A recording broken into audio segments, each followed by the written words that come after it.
Hey everyone, welcome back to my channel. Today's lesson is about good old-fashioned line work. So the things that I'm going to be showing you today are this entire sketch from start to finish and why I'm making the choices that I am and how to have really good dark, medium, and light lines. And then I'll show you some good daily exercises that you can do to warm up your hand and have better lines as well. And also, we are sketching with a good old-fashioned Bic round stick. You can get these at your local store. They're pretty cheap. You can get a whole box of 50, I believe. And I'll be sketching on moleskin paper, but don't let that bother you because there are all kinds of brands of both pens and paper that you can draw on. All right, let's jump into it. Okay, so here we are. We are sketching in our sketchbooks. Hopefully everybody watching this right now is able to find a comfortable seat. Make sure that you're sitting up, you have good posture. And it doesn't really matter what brand of pen you're using, because we are focusing on pen today. But I will say that the ballpoint pens that you're using should at least be relatively new.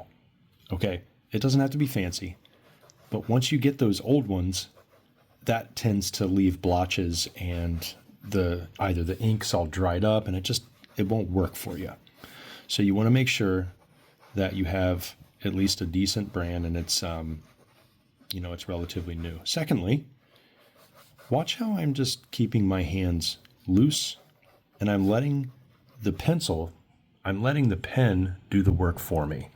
As you're moving your hand across the page, try to press down in certain areas and release the pressure in other areas. One of the biggest things about today's lesson is line work. So, you ever wonder why your sketches just don't look like they have a lot of depth? Do they feel always flat, even though that you spend hours on details? This is precisely why. Now, you can have a thumbnail sketch or something a little bit more refined and have it be super loose, and it still has a lot of depth in it. And that's what you want to achieve. And that's what we're going to do today. Notice what I just did there. See these little dark marks and these little wisps that I'm doing? It's a confident thick to thin movement. And you're going to get confidence as you progress in your skill level. But you're not going to get there unless you try your hardest not to obsess about details first. Okay, when you sketch with a pen, it takes a little bit more time and precision to get the lines right. Now, unlike a pencil where the graphite is a mineral and it breaks apart, right? And you can shade and do all that stuff. Well, you can still shade with a pen, but we're talking about a tungsten tip, okay? So it doesn't act the same. It's not a mineral, it's ink. So what we're going to do here is we're going to pay a little bit more attention to how fine these lines are. Sketching with a pen sometimes is the ultimate challenge. It's usually the next step in evolution whenever you're trying to be the best sketcher that you can be. And, when you feel like you have decent control with a pencil and you want to graduate and move on to something a little bit more precise, take that leap of faith. It's hard at first. It's hard because when we look at our sketches, we want to be as perfect as possible. And I try to tell my students that it's not about perfection. Perfection, there's no such thing as perfection in art. It's all about experimentation. It's all about refinement. It's all about trial and error. Can we get to a skill level where we feel like we have mastered the tool? Sure. But that doesn't mean learning stops. Okay? That doesn't mean that at all. We all learn, no matter our skill levels, we all continue to learn, but you have to allow yourself to learn. When I'm doing all of this line work in here, look at your sketches too, but when I'm doing all this line work, you can see the different types. We got the super heavy, we got the medium lines that kind of give contours as texture, and then we have the light traveling lines. I like to call them traveling lines. So the traveling lines allow me to experiment and navigate around the sketch with minimally lifting up the pen off the paper. I keep it on there almost the whole time. And when I'm lifting it up, it's very brief. I don't allow myself to over-evaluate. So a lot of people will do that. I mean, many of you probably do that too. Or do you ever draw and then you lift your pencil out of the way and you're going, I wonder if that's right. That doesn't seem right. And then it's just like a snowball effect. You're never going to be satisfied. I wanted to, give you guys some confidence in that area and say, like, just don't worry about the perfection part. By the way, I don't even know what I'm drawing. It's kind of like a big parasite. Maybe I should just do a human arm in there just for fun, huh? Oh boy. I was looking at some really cool creature designs for the Callisto Protocol and, Horizon Zero Dawn. I was looking at Ill, Resident Evil. Just saw the trailer for the movie, by the way. Looks pretty good. But all those games really inspire me to draw some cool stuff here. So this is where patience pays off, because once you get those really cool textures in there, then you can start applying thick to thin lines. See all these traveling lines going back up into that shape? That's what you want. Looks like that leg is split. I don't even know if that's going to work. Let's see. All right, let me know what you're working on. Comment below. Let me know if you're stuck on anything. I read all the comments, so if you have a specific question you need answered, I try to get to them all. I really do. And we also have a Creature Design Workshop Discord where you can go a little bit more in depth with the questioning, and you can also take our monthly creature design challenges. It's a lot of fun. There is just something. What is it, folks? What is it about circular mouths and teeth? Like it's just my go. What is happening here? I told myself I wouldn't do that, and it's happening. Well, we're going to make the best of it. It's going to be like a walking sarlacc pit. Speaking of that, I know they have the design for what's under the sand and everything, but I think drawing the sarlacc would be really fun. There's a lot of creatures in Star Wars that I never really admittedly paid attention to before, and I think I should. There's a lot of really cool stuff there. All those planets and everything, man. I would love to design creatures for Star Wars. I think that'd be so much fun. I respect those guys so much. Just great creature designers. Some of my favorite creature designs in movies, I would say over the past 10 years, I liked The Boogeyman. That was I don't even know if that movie was received well. It was pretty popular. Had a really cool creature in there.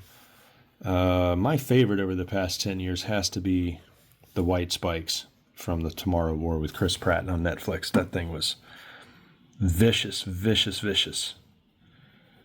Ken did a great job with those. And trying to think of some other creatures. I love cosmic horror, so when I first saw The Void, that was awesome too. Comment below if you can name some really cool creatures too. I mean, Kong Skull Island, like that was great. Really good creatures in there. I love those flying ones that kind of look like a Rhamphorhynchus. You dinosaur lovers, you know what I'm talking about. I just noticed something that I did, and I don't think it's a good idea. And it's splitting this leg off or this appendage. I don't know. Maybe it'll have to walk like that. But here's where the line work really comes into play.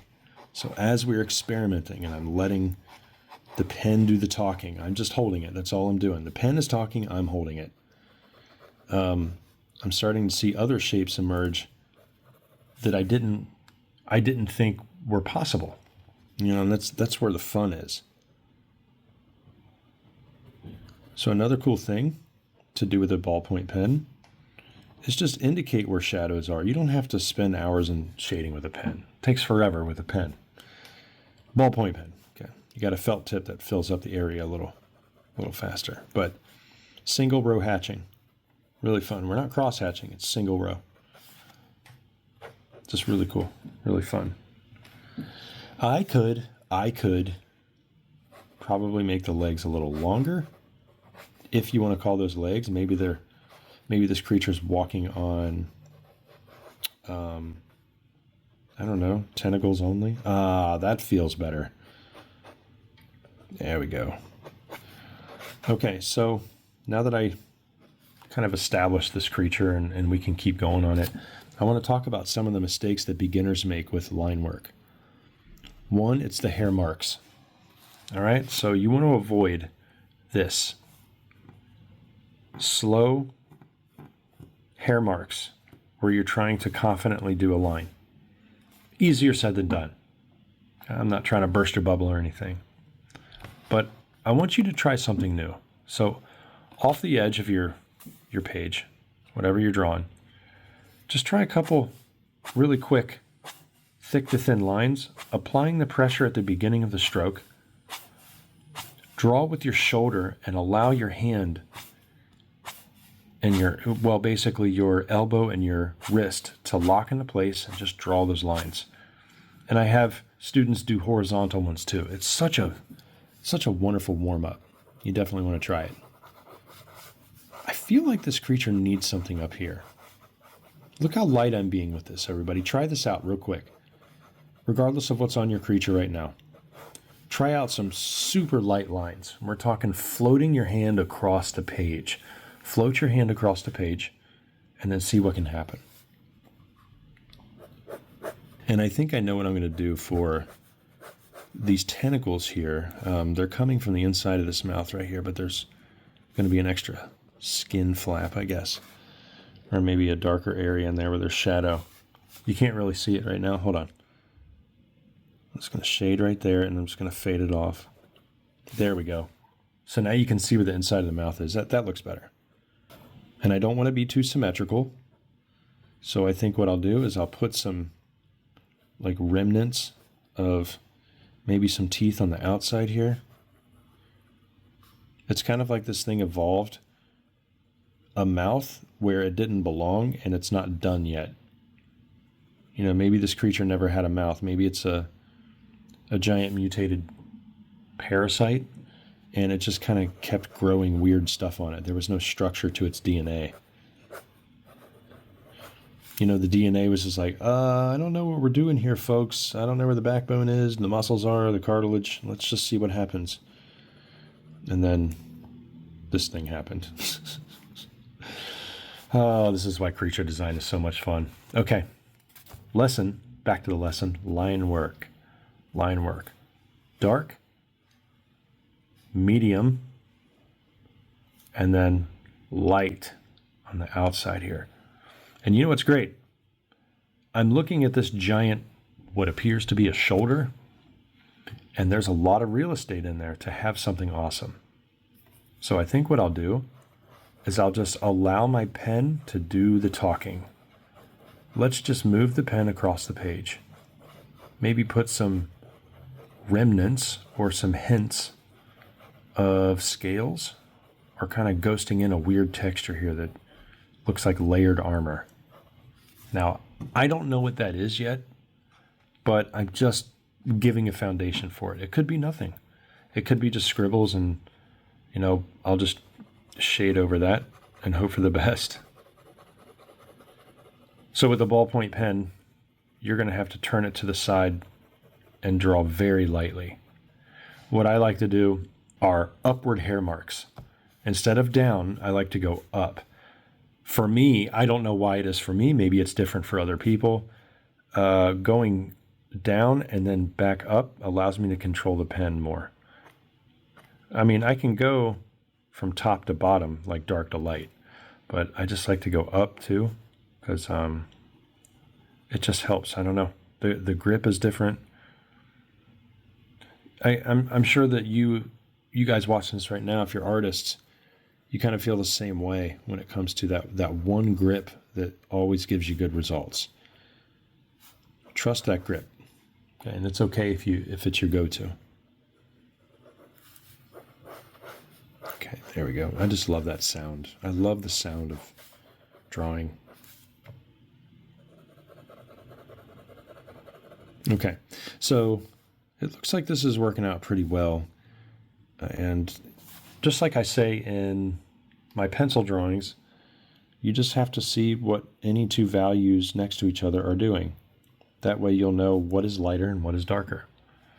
So obviously, let's look in here. This is when we're really going to work on our lines.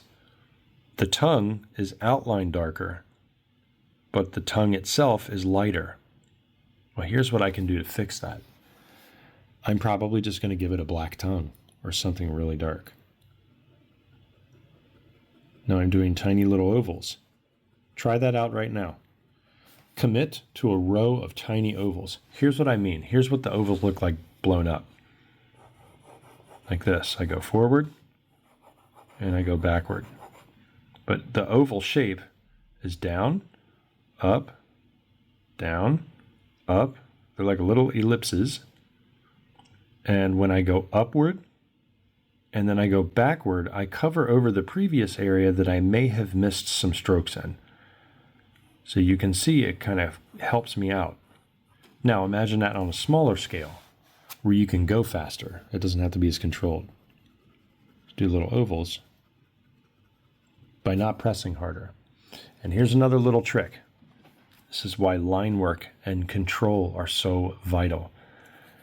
Whenever you have shading with a ballpoint pen in a specific vertical direction, take your pen, turn it to the side, and do a bunch of lines perpendicular to it. Just run it across there, but go lighter. Do this until you fill up most of the gaps.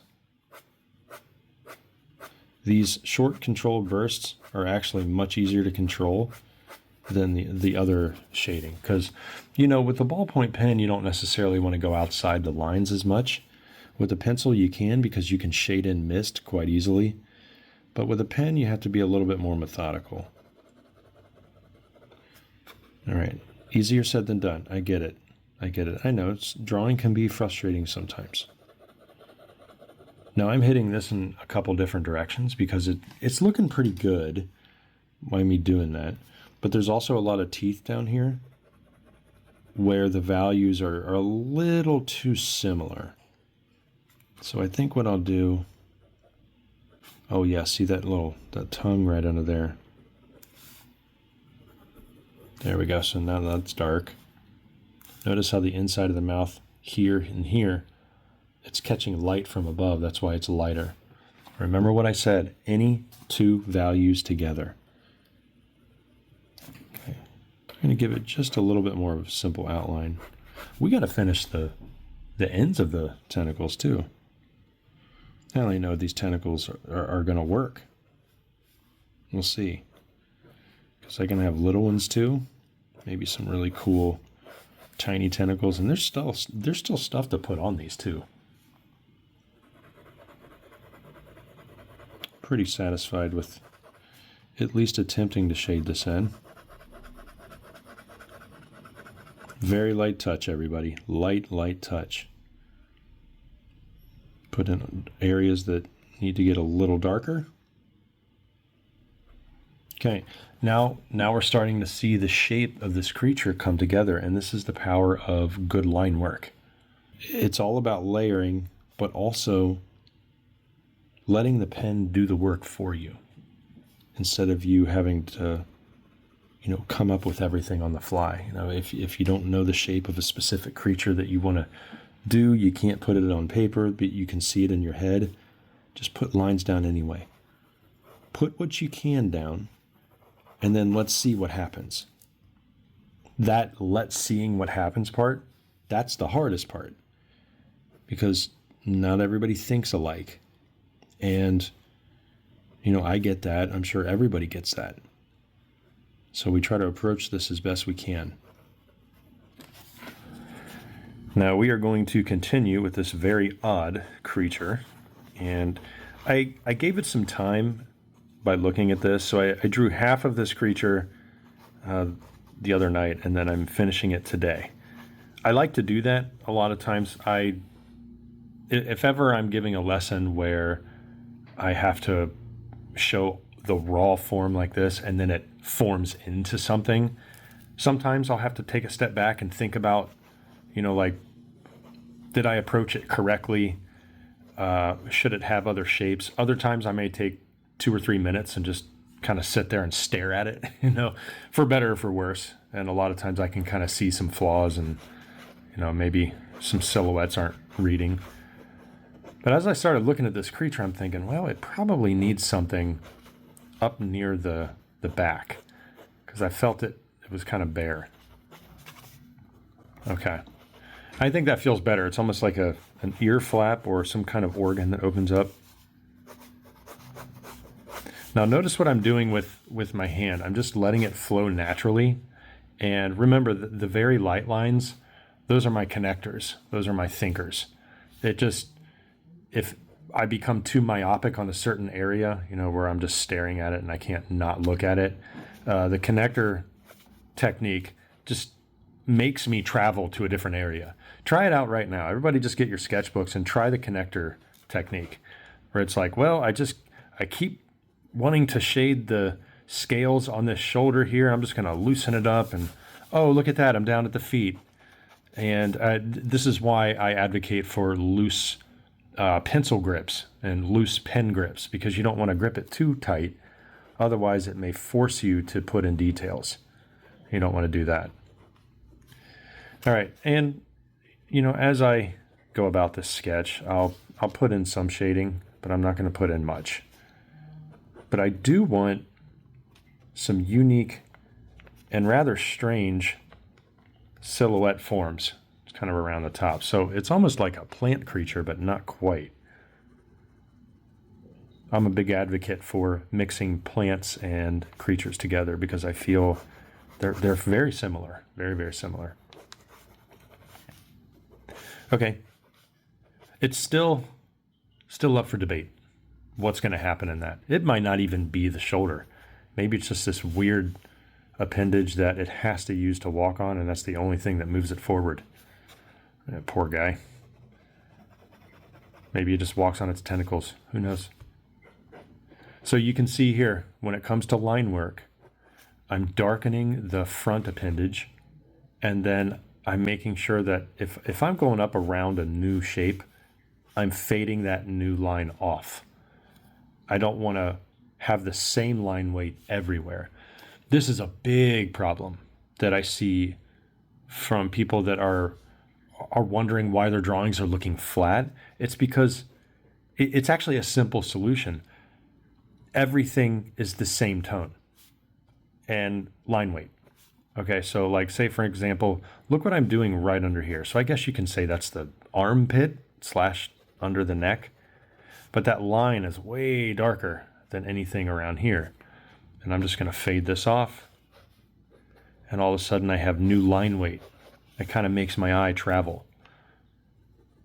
Just try that. Just try that. Go back to your old drawings. Just pause this video, go back to your old drawings, be like, hey, I know exactly which one that looked too flat and I just can't get rid of the flatness. And it's probably just a matter of line weight. So those of you that haven't seen my old foundation videos, this is an exercise that I want everybody to try right now, or after we're done sketching. So I want you to practice the 500 straight lines technique. This is so much fun. Don't get, discouraged because of the number 500. Probably thinking that's so much. Sit up straight, have good posture, and I want you to start these lines off by not bowing your wrist and not bowing your elbow so they're not crooked. Thick to thin, dark to light. Release the pressure as you form that line. Look how many I did already. What was that? 1, 2, 3, 4. I mean, there's more than a dozen there. Okay? So 500 will happen naturally. And if you make this an exercise for every single day before you draw, you will see an improvement in line weight. Line weight's crucial, even for designs that may not even be that strong. But good line weight goes a long way.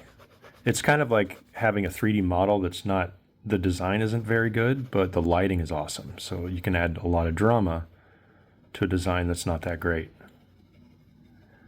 Now this is a little bit more advanced, what I'm doing right inside this mouth here. It's just more controlled.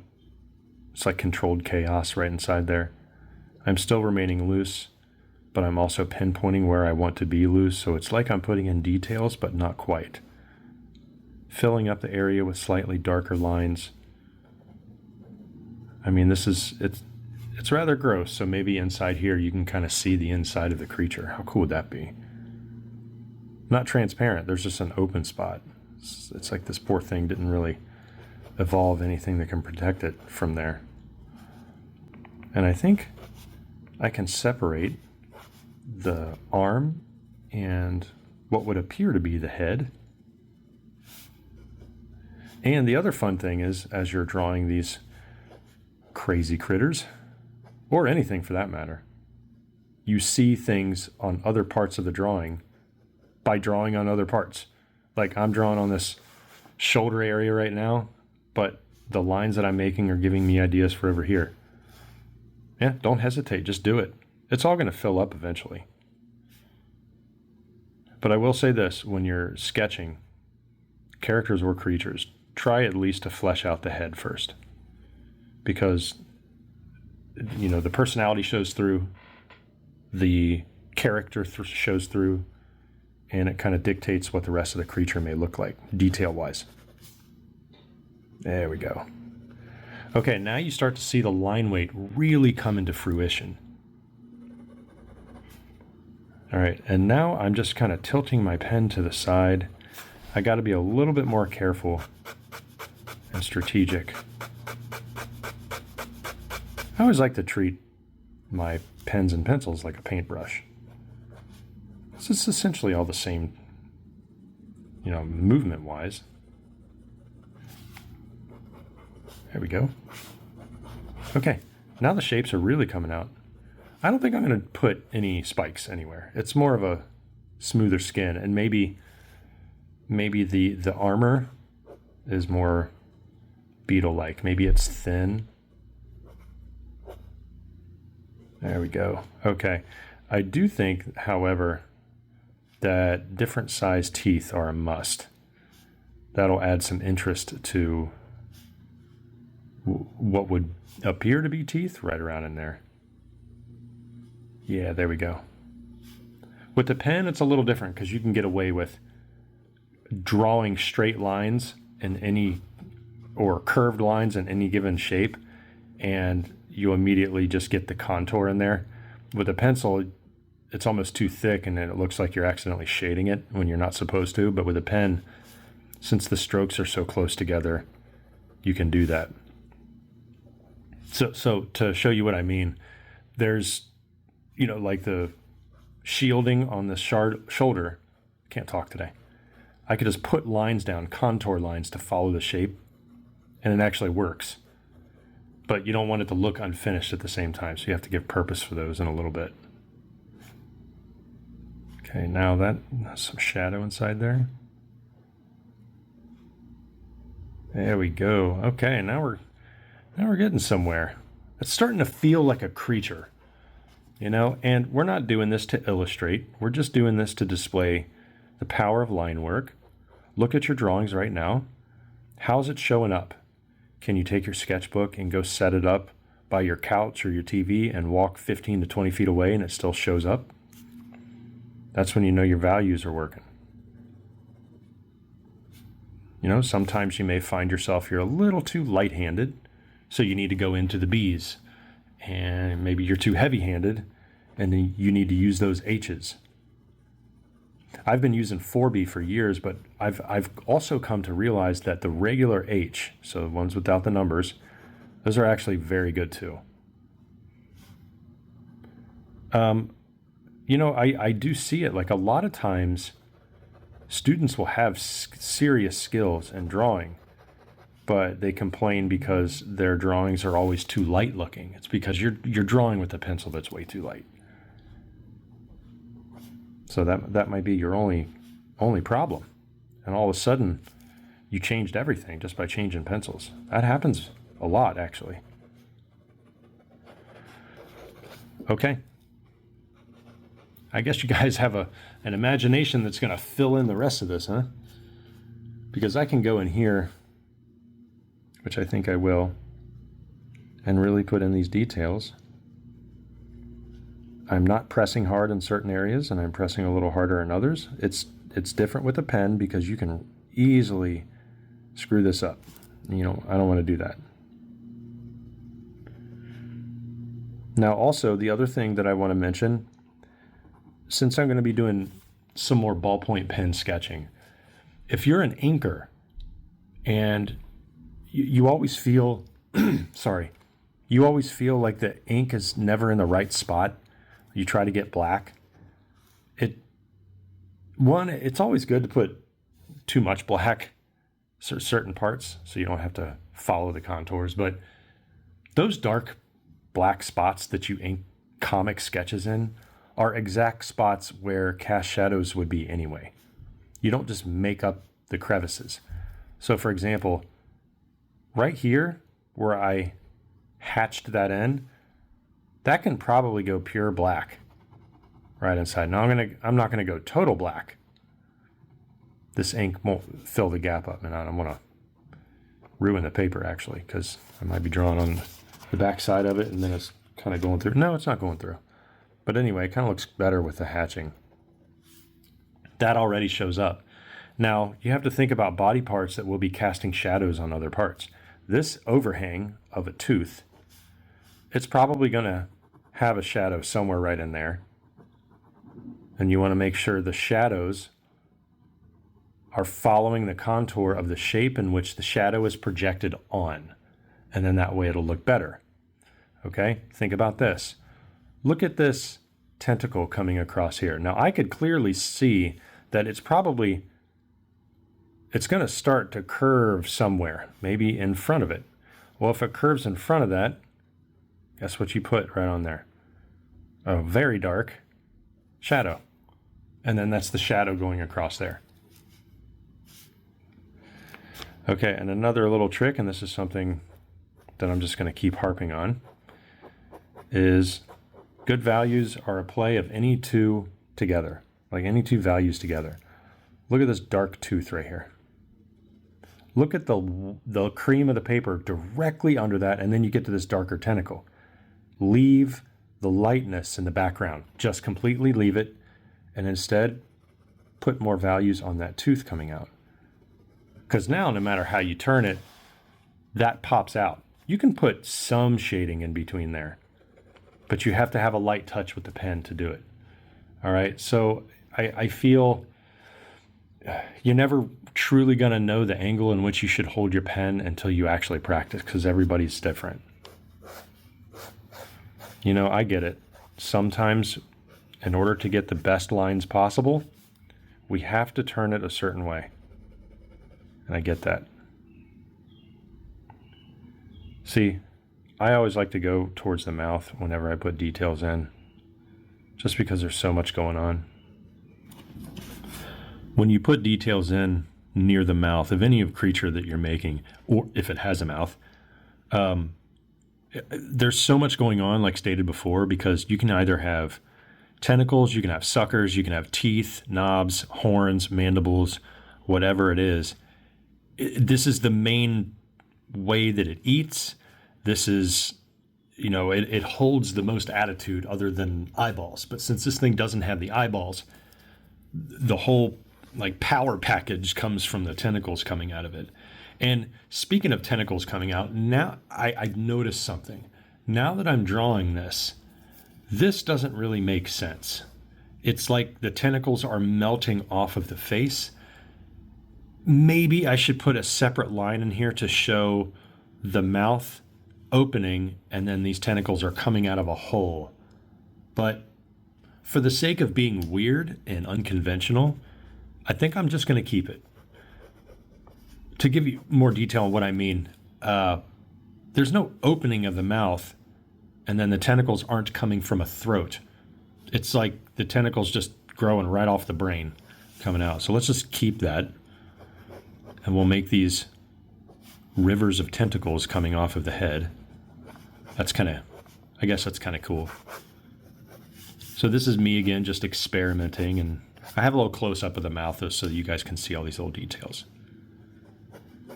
But again, line work is really going to pay off here because inside the squeezed tentacles where they're together, I'm going to put tiny little dark lines in here to show crevices where there's least amount of light penetrating. And then there's other tiny little nooks and crannies followed by none. So then you get a sense of like this thing is really, really organic and growing from some weird brain source up here on the head. Yeah, there we go. Comment below and let me know what you're working on, what genre you like sketching in. I just did a public poll on my YouTube channel. You guys want to go check that out and just vote on there, just for fun, just to see what the public thinks. You know, like, what's your favorite genre to draw in? There's all kinds. I mean, horror, macabre, sci-fi, cyberpunk. You got high fantasy, low fantasy, or no, low fantasy. High fantasy, dark fantasy. Is there a low fantasy? I don't know. It's probably like a fantasy movie that sucks. Oh, that's so funny. I got a lot of sleep last night too, so it's funny. But anyway, think of some other genres, you know, like hyper-realism, manga even. You could even draw animals. Have fun with it. Now we're going to make this a little freakier. I want to put in these little tentacles. I just pushed pause because I had to drink some tea. I was just looking at my creature and I'm like, you know what? I was just talking about the movie Outwaters to one of my mentees. Only shots in the movie where you can see any kind of glimpse of the creature comes towards the end, and you see, you know, these strange tentacles, and there's hundreds of them, it seems. And the tentacles can detach, and they're like screaming snakes. So they like run across the desert floor and they scream at you. It's pretty creepy. Now, I have to be careful here because, you know, again, I started to put some shading in here, and this is a decision that I made that could alter some of the shading going on. The tentacles that I'm making coming off of the throat and some of the belly are only happening on the creature's far right side, but it's actually pretty even throughout the bottom of the mouth on the left side too. So I have to be careful. I can't draw it over this, because then I would have to like somehow lighten this darkened area. I can't, it's pen. So I'll just maybe make them grow out this way. And then I'll put some shading in between the tentacles. There we go. And then what that does is it helps the other ones pop off a little bit. Remember, this is why I keep going back to it's all a play on any two values next to each other, so that you don't have a sea of sameness and that it actually looks like there's contrast in there, and that's what you want.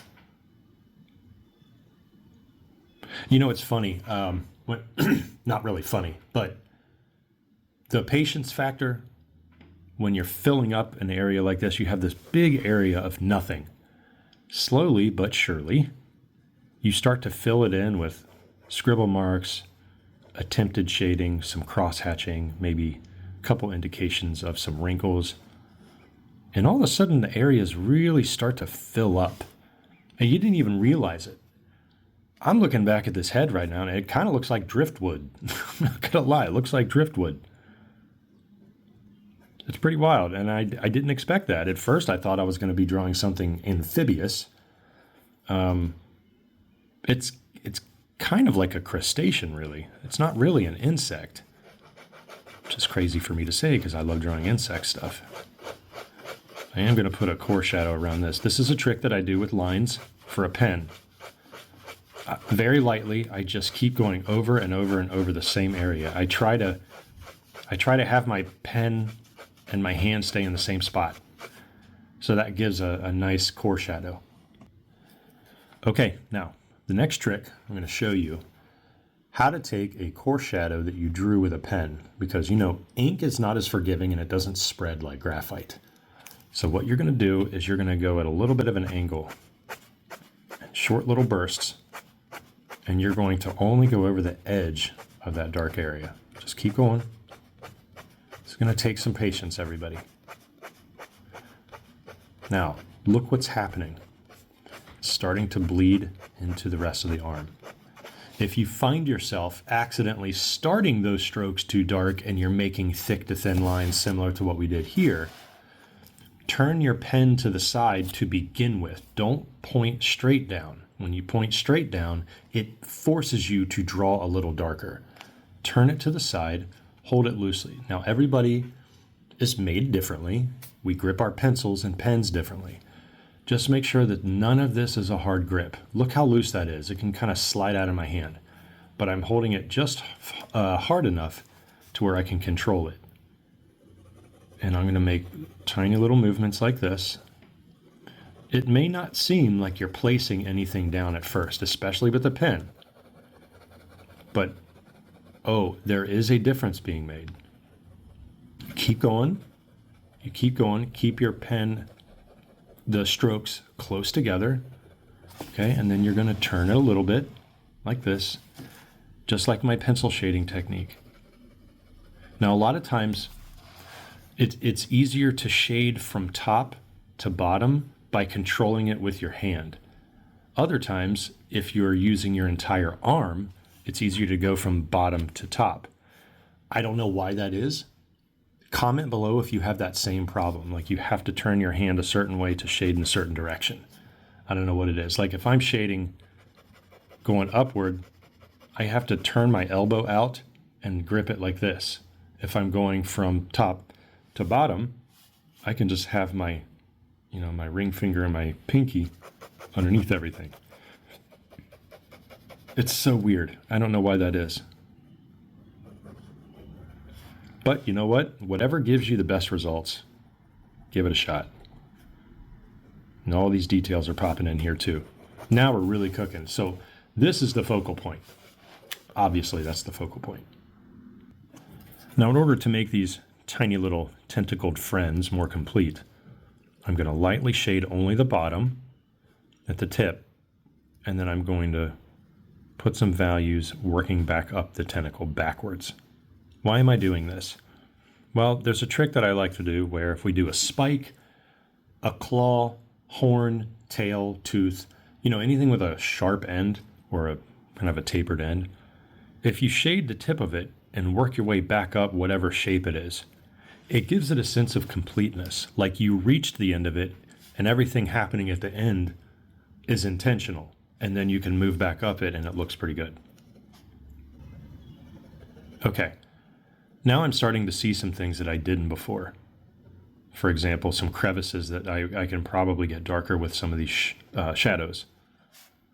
See, this is why it's so important to leave the tone of the paper. Look at all of the things happening right now, all of the different tones from the ink. But notice what I kept light. After the tooth and before the tentacle, that area right after the tooth.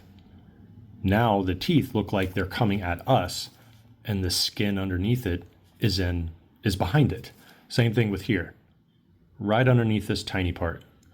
It goes a long way. Look at the shadow of that tentacle coming out compared to the inside of the mouth over here. Now, yeah, I can go back over the inside of the mouth in another direction, but I'm not pressing harder. I'm just working my way in different directions and then fading these, I guess they're teeth. I don't even think this thing chews. It just kind of evolved like that. Another thing is pay attention always to the base of your spikes, horns, teeth, and claws. Maybe not claws because of the fleshy, the finger that grows around it, but with the teeth and the mouth, if you pay attention to the base right here, it's a connector. It helps connect the teeth to the head. Instead of plopping details on it and plopping shapes on it, you can actually make it look like it's growing into it or from it. And just put in some faint remnants of teeth on the other side. Some of these tentacles could be a little darker. When it comes to something with not a lot of width, you don't want to work back and forth. You actually want to work vertically. Just follow it with the strokes. This ties back to this exercise right here. It's The practicing of thick to thin, going from one direction to another in one single movement. So then when you get to something like this, you put the practice to a test. You start following the shapes that you want to do that in. And it's going to be a little harder at first because your brain and your hand are they're working together. They're finding each other out. Okay. I like to kind of jump to little areas that I didn't see before. You know, like now the little shoulder right here. I don't even think that's a little shoulder. Could probably get some more love. Yeah, there we go. Okay. I'm starting to like that underbelly here. Let's zoom out a little bit. Let's see what's going on. Yeah, it looks pretty good. Okay, now you can start to see some areas that you can still work on. This is obviously the main focal point. I mean, all the stuff back here. Maybe it's like one of those time-traveling aliens in The Edge of Tomorrow, with Emily Blunt and Tom Cruise, where they just walk on those tentacles. I love that movie. So good. Wonderful creature design. Just really, really unique. And I think that movie, they used tentacles the right way. I'm trying to imagine this creature having tentacles in the front because the whole mouth is in the front, so it has to eat. So it's probably sensing all kinds of stuff. And who knows what planet it's from, what dimension it's from, and what it has to hunt in order to survive. Maybe it really, really, really needs it. Who knows? Man, I'm moving over here real quick. I don't like that anymore. It kind of looks like a ribbon of some sort. But it is what it is. We'll just go with it. I'm actually going to turn that tentacle this way and just have like a really weird end to it so that we know what it looks like. And hey, wouldn't that be cool if we put some little suckers on these? That's going to take forever, right? Well, guess what? It's fine. You know what would be fun? If I did some time lapse, you just watch me put all the suckers on the tentacles. Why don't we do that? Okay. And I'll be back in just a second.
Oh, we're back again. This time, though, I just realized... okay, let me back that up. First, this giant limb, it needs to be accounted for because we don't have it on the other side. So, with light lines, I'm going to brush the shape in across everything. However, the shape that I'm putting in is this big chicken leg, like this chicken wing, and instead of it having the same angle from the elbow down to the wrist, I'm going to bend it and I'm going to slightly angle it out and wireframe first. See how light I'm being across the whole thing? I don't care if I'm sketching across the tentacles. That doesn't bother me.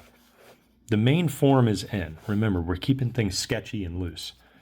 I want to put motion in there. So one of the things that I'll touch base with right now, and I've mentioned this before, is that no two limbs and no two tentacles should be doing the exact same thing. That adds to variety, it adds to energy, and it also adds to asymmetry. Asymmetry piques interest, it keeps things mobile, and it's not easy either. Sometimes we fall into the trap of accidentally putting, the feet on our characters in the same direction. I do it. I literally had to make sure by looking at this and sketching over it that it's like, okay, it's not angled the same way. Now I'm kind of second guessing myself because I'm looking at these large tentacles and I'm like, well, I guess no two are doing the same thing. So that's okay. Maybe I'll just whip this one around. But it's kind of the same shape, so I'll have to straighten it. I don't know. Oh, it can get kind of frustrating here. I'll just walk that over there and leave that over there in the corner. But I'll just come work my way down here. Look at the edge work for the legs.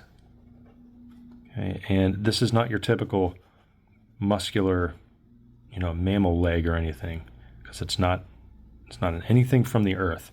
So maybe the muscles are mixed in with some exoskeleton, some endoskeleton, some kind of skeleton, maybe just cartilage. And I have to make sure that the shape is going to stay true. I'm looking at each section. So elbow, there's a bump there, and then the wrist. I don't know what that bump is, but it's part of the alien anatomy. So I'm going to make that bump look a little bit more functional and realistic by putting in some what appears to be carpal bones. We got your metacarpals coming down here, maybe stretched tentacle or tendons. So at least it looks like a functional limb. All right, now I can move into this one. So I'll put that little bump in there. And then the wrist is not that far from it. Now here's the other thing. I'm not going to be bending the wrist like I did this one. It's just going to be kind of sticking out. The fingers, why don't we have some really strange ones?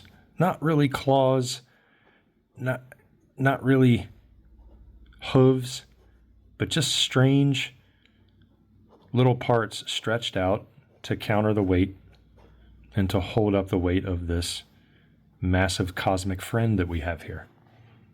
Okay, will that work? Kinda. I don't want this to look derpy. Oh, it looks derpy. Oh, what did I do? Poor derpy friend. Well, you know what? When in doubt, I'm just gonna make it a slug. There. I just made it a slug, a cosmic slug, and then it's dragging itself along with derpy legs because it never got a chance to evolve anything better. Okay. I guess that's the best damage control I can do. There we go.